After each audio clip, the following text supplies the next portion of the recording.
Register Phenomena Code 627. Object Class Alpha Orange.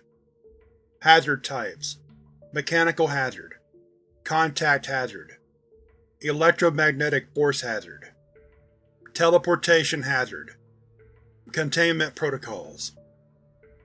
RPC-627 is to be housed in a clear acrylic box measuring 0.6 meters by 0.6 meters by 0.6 meters, 2 feet by 2 feet by 2 feet, with circular holes on one face to allow for minimal interaction with the object. The box containing RPC-627 should allow for the object to be plugged into an independent generator, and is to be stationed at the auxiliary kitchen of Site-036. This kitchen has been granted special priority privileges in regards to food shipments delivered to the site. Unusual or exotic ingredients, which may be a part of the orders produced by RPC-627, are to be procured with utmost haste and care, and should be delivered to the auxiliary kitchen immediately for use in the orders made by the object. Such as ingredients which are not present in the regular stock of the site pantry, or ingredients which are not typically commercially available. 6 CSD personnel with experience in food service and preparation must be placed on standby and ready at a moment's notice to produce any and all orders printed out by RPC-627. If CSD personnel are successful in completing an order from RPC-627, all money manifested is to be confiscated and utilized by the Authority as it sees fit. If CSD personnel are unable to complete the order for any reason, be it lack of ingredients, time, or otherwise, new CSD personnel will be brought in as replacements. No personnel should attempt to damage or destroy RPC-627. The only time contact with the object is allowed is when order slips are removed for study and to produce the orders printed on them. Periods of activity and inactivity are to be recorded on a weekly basis, to attempt to formulate a pattern of RPC-627's orders. Description: RPC-627 is a common receipt printer of seemingly average make and model, though the object bears no manufacturing markings whatsoever.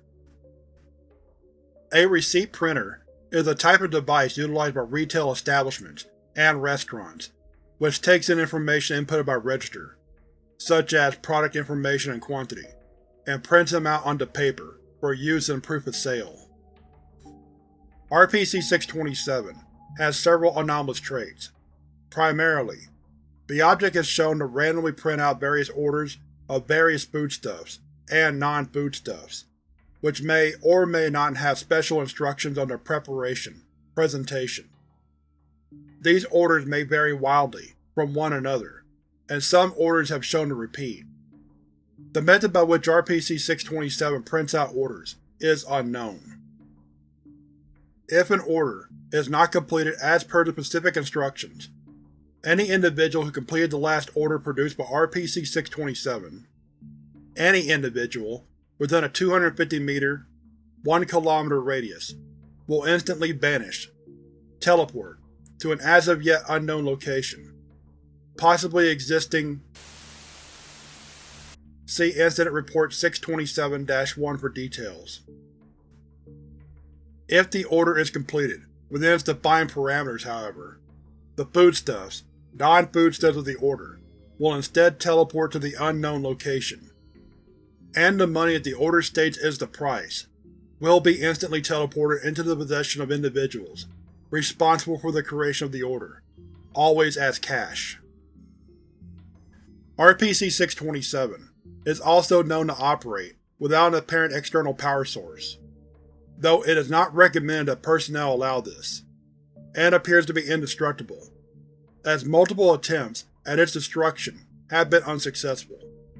To date, RPC-627 has survived blunt force trauma, fire, submergence in water, freezing, and even anomalous means of destruction.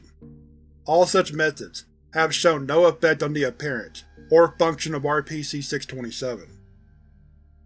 Lastly, RPC-627 is capable of defending itself from potential or perceived threats, as several attempts to relocate it via direct contact have been met with RPC-627 discharging targeted electrical currents towards the individual making contact with it. Sentient hazard classification is pending. However, it is unknown how the object achieves this. The ream of receipt paper within RPC-627's chassis appears to be inexhaustible, and the object's inkwells are in fact empty. Research is ongoing to determine the composition and source of both the paper and ink the object produces.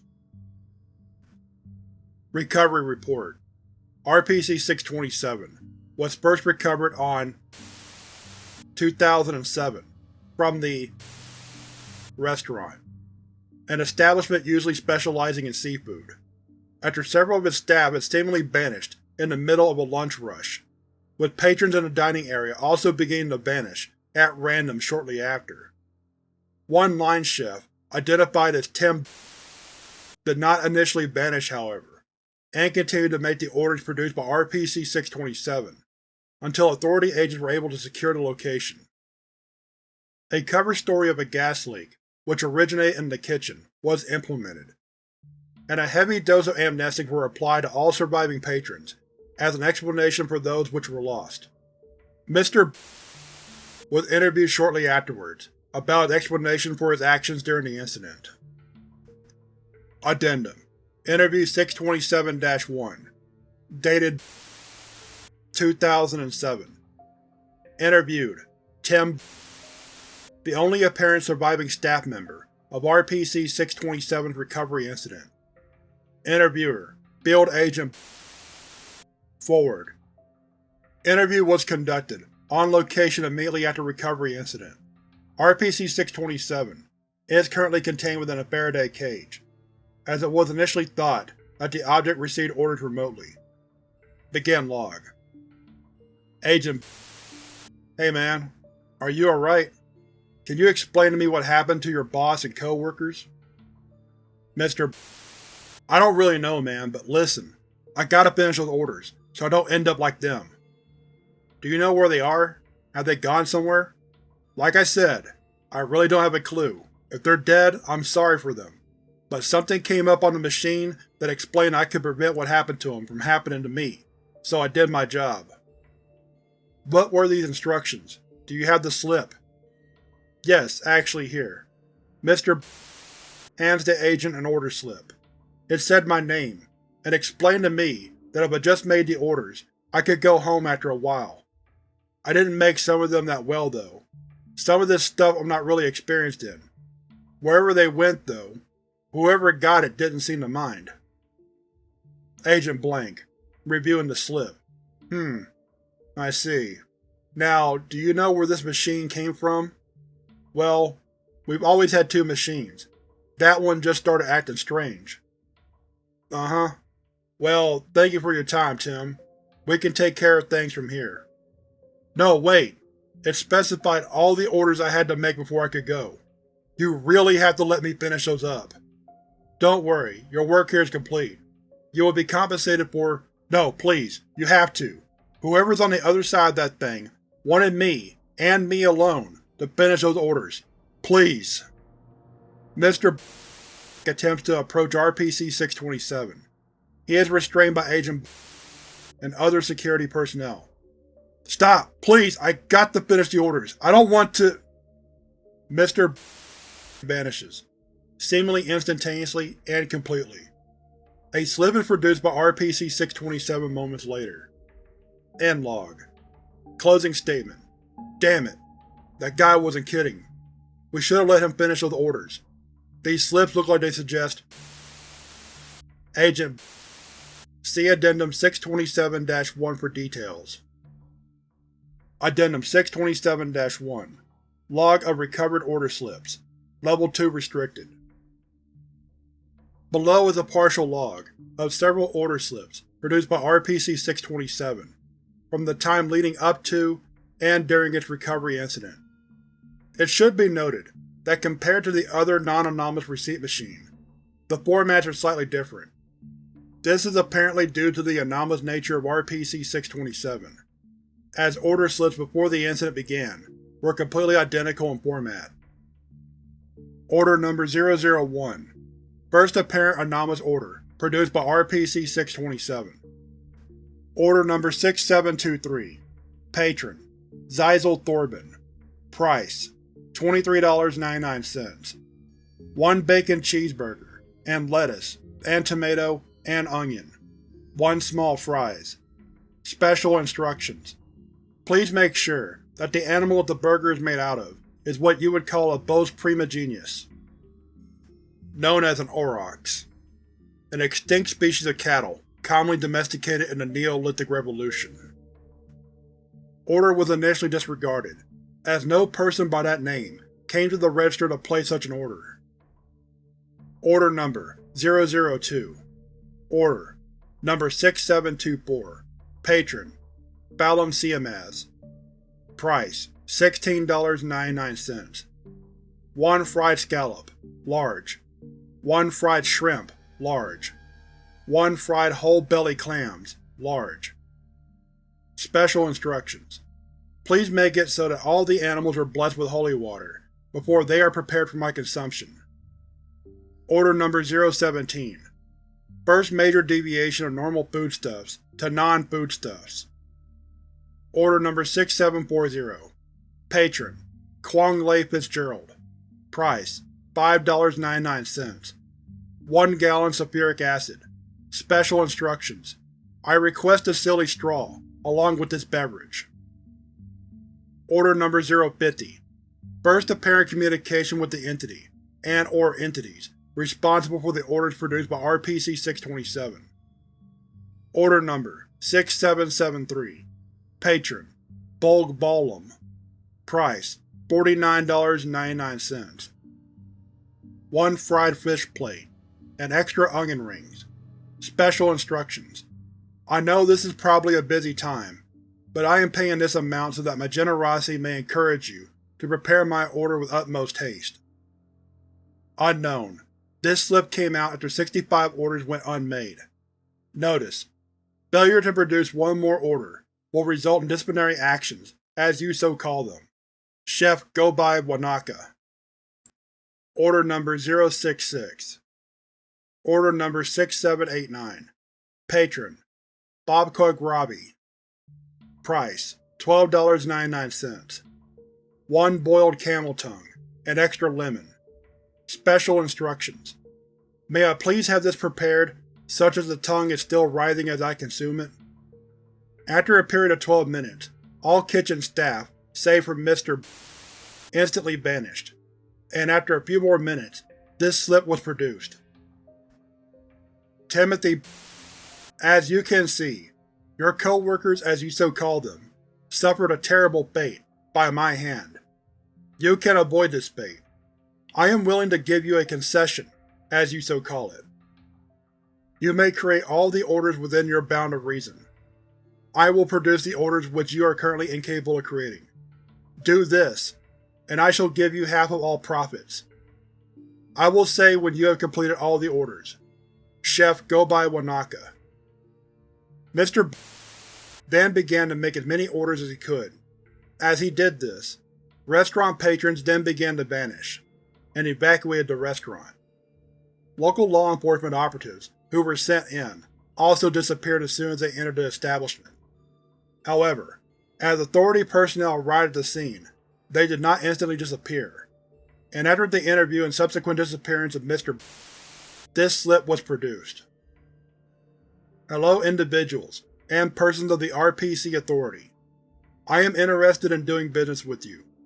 You are the perfect entity which can help me in my restaurant, as you so call it.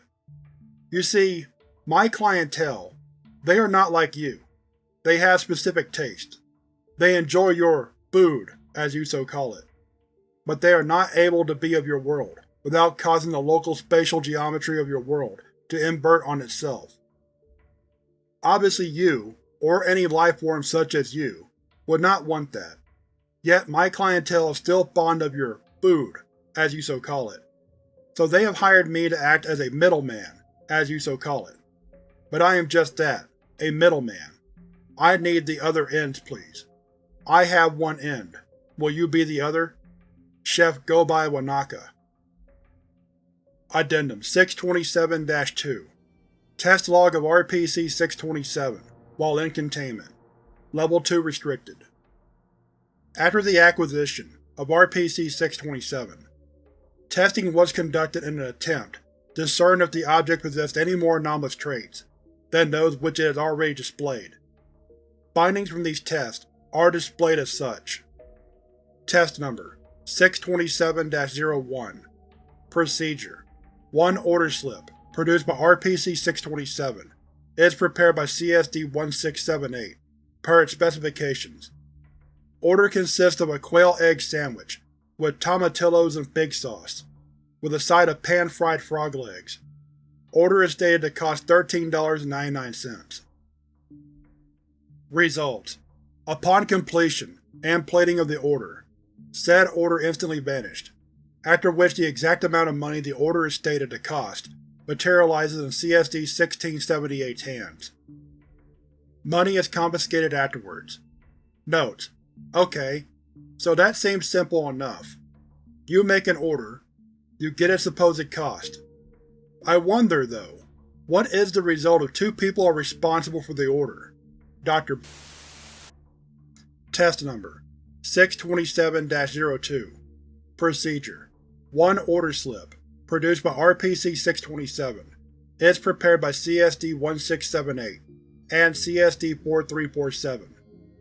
Order consists of roasted whole guinea pig, with a side of fried green tomatoes. Order is stated to cost $21.99.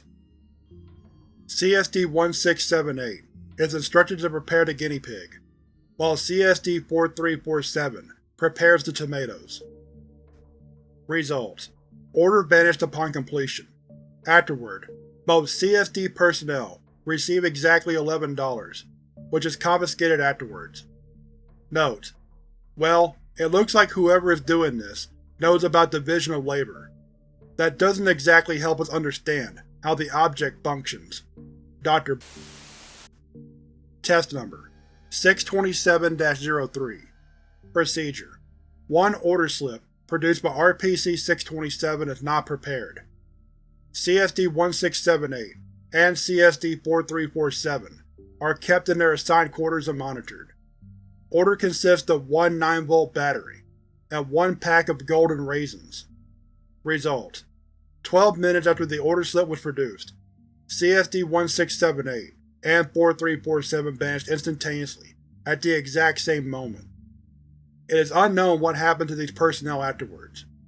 Note: It appears that this entity targets whoever was responsible for the last order completed, as it appears to expect them to keep producing orders until it says so, whatever that means. Dr. Test Number 627-04 Procedure: One order slip produced by RPC-627 is not prepared. CSD-7186, who had prepared several orders beforehand, is kept in his quarters and monitored. CSD-7186 is equipped with a shoulder-mounted camcorder and microphone in an attempt to observe what happens to individuals affected by RPC-627. Order consists of lamb chops, apparently prepared to the style of General Tso's chicken, with jasmine rice on the side. Results: CSD-7186 vanished at the expected time. However, the recording device did not teleport along with him. This slip was produced several minutes after the CSD personnel disappeared. Notice: Come on now, I thought we would not have this problem anymore. Chef Gobai Wanaka. Note: I did not expect this level of precision. Dr. Test Number 627-05 Procedure: Technician Andrews attempts to disassemble RPC-627 in an attempt to find out how the object produces the anomalous order slips.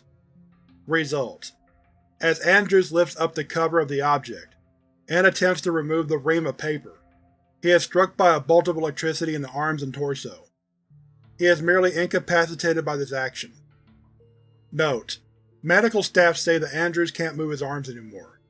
This thing knew to disable a threat. I'm calling for a recommendation They classify this object as a sentient hazard. Dr. Test Number 627-06. Procedure: RPC-627 is unplugged, so as to observe how the object functions without electricity. Results: RPC-627 began to print out various order slips, which contained moderate to severe cognitohazards. RPC-627 was plugged back in, and afterwards produced this slip. Notice: has something happened to the receipt printer, as you so call it? My orders you received appear to still be written in my native language. Hopefully you were not affected. Chef Gobai Wanaka.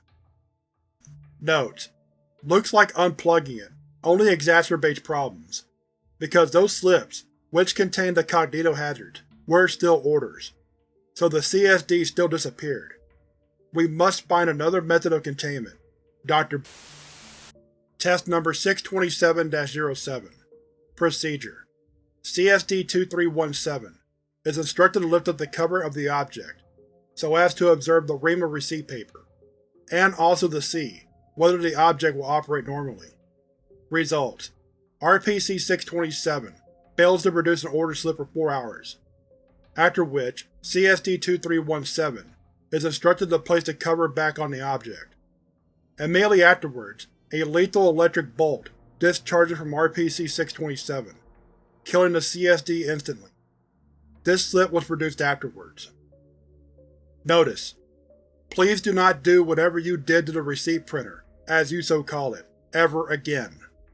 I was in the middle of a lunch rush, as you so call it, with my clientele, and they were very upset that they did not receive your food, as you so call it. Chef Gobai Wanaka. Notes: now this is interesting. This entity appears to rely on the unobservation of the receipt paper to allow for the orders to be inputted and printed out on the object. Perhaps this can be an effective containment protocol. Dr. Findings of this test are still under review as of 2000. The findings of this test have been deemed an effective containment protocol and will be implemented as of 2000. As of Incident 627-1, these findings are now deemed the unacceptable containment protocol and should never be implemented in the future. Addendum: Incident Report 627-1. Mass disappearance of Site-036 personnel. Level 3 restricted. After the findings of Test 627-07, it was deemed acceptable by Site-036 Director that the most effective method of containment for RPC-627 was to leave its paper ream exposed, which apparently prevented the entity or entities affecting the object from producing the orders. The time which the cover was lifted from the object is noted as being at 13:25 hours local time, on April 12, 2000. RPC-627 failed to produce order slips for a full 24 hours, and also did not discharge electricity when approached and handled. Object was moved to the storage wing of Site-036 and was placed on low-priority observation. 3 weeks passed without any activity reported by RPC-627. On May 3, 2000, security personnel in charge of the storage wing failed to give an hourly status report. Additional security personnel were sent to assess the condition of the personnel who were last known to be stationed at the storage wing. Of the 3 personnel who were in charge of security of the storage wing, 1 member, identified as Craig, was still alive. The other 2 personnel were killed, with their corpses badly mutilated and some organs seemingly missing. The cause of death was most likely determined to be massive bodily trauma, though it is unclear how this was caused. Mr. was found to be making several gestures, which were later determined to be similar to motions made whilst preparing food, such as whistling in the air and cutting seemingly nothing, all while stood in front of RPC-627, whose ream of paper was still exposed. Mr. is also noted to be repetitively stating a series of phrases, later deduced to be various orders, commonly known to be printed out of RPC-627. Security teams moved in to attempt to subdue Mr. However, as soon as they came within 2 meters of the subject, they instantly vanished. Personnel then retreated to alert the site director of the situation. The storage wing was sealed, and communication was attempted with Mr. who continued to make gestures and speak phrases. A drone was sent in to attempt to subdue the subject, which also disappeared. However, the distance between it and the subject when it disappeared was noted to be 5 meters now. Mr. then stopped speaking phrases and made contact with personnel observing from the site cameras. Below is an approximate audio transcript of the communication between Mr. and site personnel. Security Incident Log 627-1, dated May 3rd, 2000. Begin log. Mr. is performing gestures. However, he has stopped stating phrases he had previously been chanting. Security Officer is within the storage wing, 7 meters from the subject, with his weapon trained on him. Dr. monitors from the site control room. Security Officer Craig, are you alright? Mr. Why did we stop making the orders? Oh hell, thank God. We finally got through to you. Now listen, if you surrender now we can help you. We're bringing an anti-cognito hazard specialist to help you come back to your… No, it's not that. It's this thing. This being. I can see him. I'm in its restaurant. Are you saying that you can perceive something we can't? Well, that's okay too. We'll just get Bitterix. But right now I need to know some things. What happened to Jerry and Amy? I didn't do a thing. The chef just cut through dimensions is all. Serves them right. They should have been making the orders. Dr. attempts communication with the subject. Mr. Can you tell me what you see? Describe the area and any entities, if any, that you can perceive. Doc, all I can tell you is that string theory is real. What? Oh, alright. Doc, the chef wants you to know that he is very upset with the Authority, and that this attempt at what he says is deliberate communication sabotage is unacceptable, and he's very upset that he's had to resort to such primitive methods of communication. So you are perceiving a higher dimensional space? How do you see it? What are the angles? Doc, you're really not getting it. This is my punishment for not making the orders. And don't worry, you'll be seeing it soon. All of you. Security Officer. Come on, Craig. Just tell the doc what you see, and we can help you. You don't have to do this. Mr. voice is noted to significantly change at this point, and also stops performing gestures. Mr. is now referred to as Subject 627 for the remainder of this audio transcript. And you didn't have to stop making the orders, but here you are, reaping what you sow. Because apparently lower dimensional beings just absolutely cannot handle what's going on the next dimension over, let alone several. I mean, what have I done to deserve this? I present myself to a capable establishment, in the simplest form I can manage, mind you, and yet they still do not understand the basic concepts of food service. Mr. Has something happened? Oh my, yes. He is gone. Well, I have his physical form, but I have his other self working away in my kitchen, as you so call it. I am Chef Go-By Wanaka, and I'm sorry that communication between us had to become this direct. Mr. Wanaka, it is a pleasure to meet you. We'd like to ask you some questions. Are you an entity that exists in a higher spatial dimension than ours? I'm going to have to answer that question with a question. Would knowing the amount of spatial dimensions my true form occupies affect the method by which you prepare the food, as you so call it, in any significant way? Security Officer. Oh god damn it. Why do you care about our food so much, huh? What's so wrong with your nth dimensional slop that makes you think that 3D food is any better? You really don't get it, do you?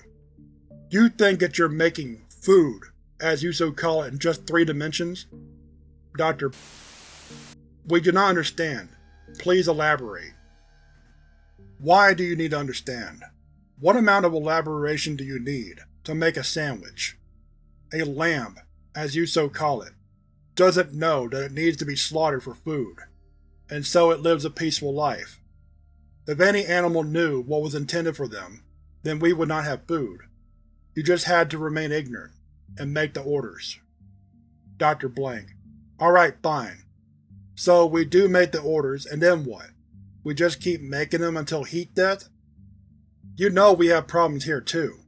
There are hunger problems all over the world. We shouldn't have to worry about whatever damn numbered dimensional beings are eat. You dare think that what you are doing is insignificant? I appreciate certain ignorance, but that type I will not. The work that you do for me was orchestrated by my clientele because they want to change. For eons, they ate the stars, the nebula. All that was form and matter they consumed. They ate beings like you too. Countless worlds devoured by these gods, as you would call them. These gods were smart though, and they began to realize these worlds were populated, and they stopped, and they watched, for reasons not even I know of. Sometimes they would go down to these worlds, but their forms, they could not occupy 3 dimensions, or rather they could, but their forms caused space to fold into itself endlessly. They stopped doing that after a while, and then after watching, they noticed that you were the same. You consumed just as they did, and they were pleased. They wished to consume what you did, and now we are here. That doesn't sound important. So these gods are like any other beings? They eat? So why is it so important that we feed them first? Didn't I say that I still appreciated some ignorance? This is ridiculous. We are not willing to cooperate unless we receive a full explanation of how you are affecting RPC-627 to make these orders. Officer, please terminate the subject. Security Officer opens fire on the subject. The bullets are observed to disappear 6 meters from the subject. So, you want to abandon ignorance. Fine. Subject reaches for RPC-627, and closes its lid. Immediately afterwards, at approximately 12:27 hours, all personnel at Site-036 vanished. End log. Automatic distress beacons alerted nearby sites of the situation, and MSTs were mobilized for fear of a possible breach. As they investigated the site, they soon discovered RPC-627, with one slip printed out, which reads as follows. Notice: this is a result of your failure to cooperate with me. Do not allow this to happen again. Chef Gobei Banaka. As recovery efforts continued, an assessment of the surrounding area revealed that a sizable amount of the population of a town, which was close to Site-036, had also vanished. Through approximations of the distance between individuals who are said to have disappeared in RPC-627, it was then deduced that anyone within a 1 km radius of RPC-627 as it closed teleported. Unfortunately, due to the large scale and sudden nature of the incident, no viable cover story could be implemented, and amnestics were deployed over the remainder of the town. All Site-036 personnel have been deemed MIA. Research is still ongoing, to deduce where matter that is transported via RPC-627 is placed. As of Incident 627-1, current containment protocols have been implemented, and thus far, minimal CSD personnel have been teleported by RPC-627.